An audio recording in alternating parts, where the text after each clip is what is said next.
Good morning, everybody. Addressing suicide is a complex issue, and perhaps more so when it comes to men. Men are improving at taking charge of their health, and they are. But they still lag behind women when it comes to acting on illness. They're less likely to go and seek medical help from their GP or other healthcare professionals. It's often quoted that men die at least 6 years younger and take their life 3 times as often as women.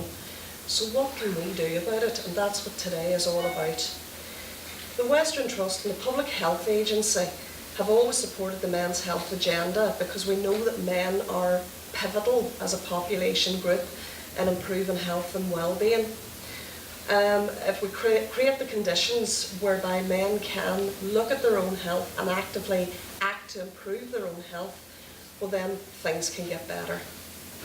We've supported Men's Health Week for many years and have built a close working relationship with Men's Action Network and the Men's Health Forum for Ireland.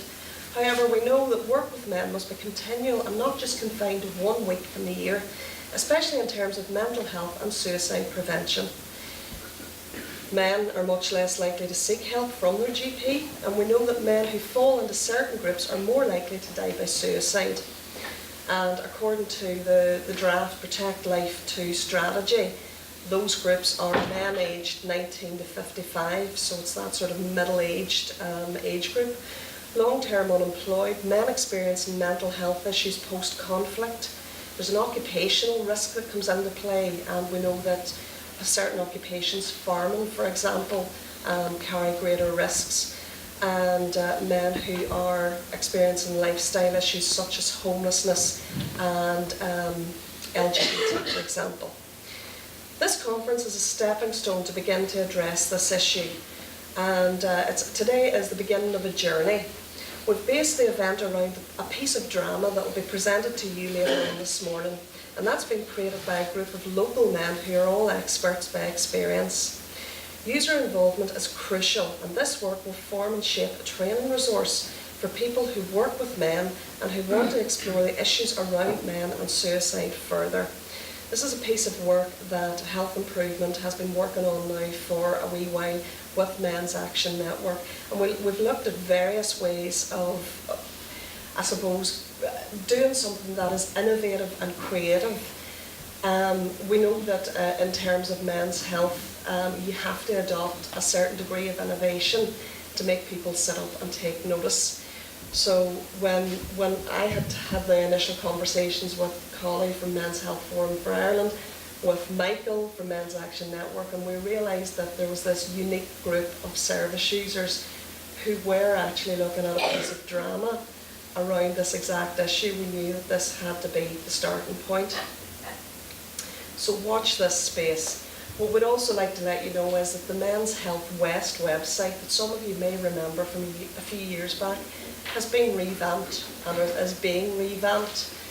We'd like to use Men's Health West to host the training resources that will be developed as a result of the drama, as a result of today's event, and as a result of ongoing work.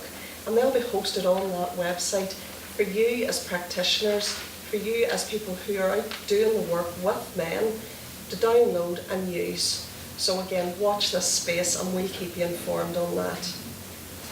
The Health Improvement Department works closely with a host of partner organisations and service users across the West to focus on positive mental health and well-being.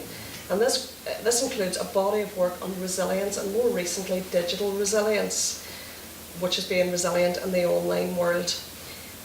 We've put together what we hope is a comprehensive pack for you to take away today. And again, it's just a conversation starter.